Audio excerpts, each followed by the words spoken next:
আপনি কি নতুন একটি ম্যাশ নেবুলাইজার কিনেছেন?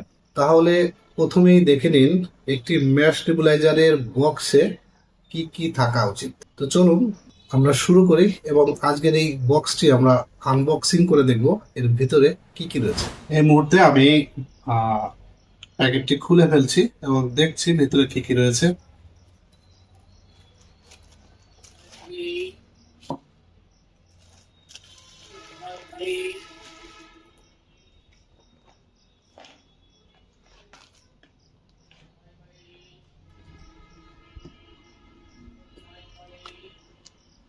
মূলত এই কয়েকটি জিনিসের ভিতরে থাকে, তার মধ্যে এটি হচ্ছে ম্যাশ নেবুলাইজারের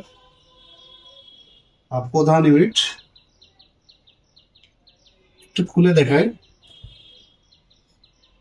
এটি হচ্ছে ম্যাশ নেবুলাইজারের একদম প্রধান ইউনিট। আর এটি হচ্ছে মেডিসিন কাপ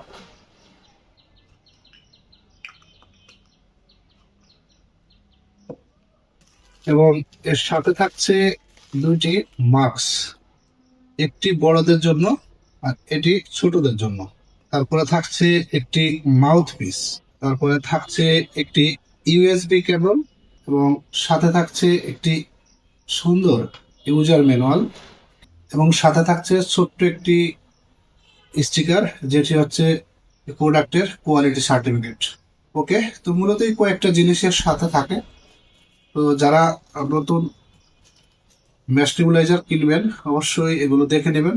আর এরকম আরো ভিডিও পেতে, অর্থাৎ এই ম্যাশ নেবুলাইজার কিভাবে ব্যবহার করতে হবে বা কারা কারা ব্যবহার করতে পারবে, এইসব নিয়ে আমি নেক্সট আবার আরো ভিডিও দেবো। তো ইনশাল্লাহ সেই ভিডিওগুলো দেখতে হলে অবশ্যই ঢাকা বাইরকে ফলো দিয়ে ঢাকা বাইরের সাথে থাকবেন।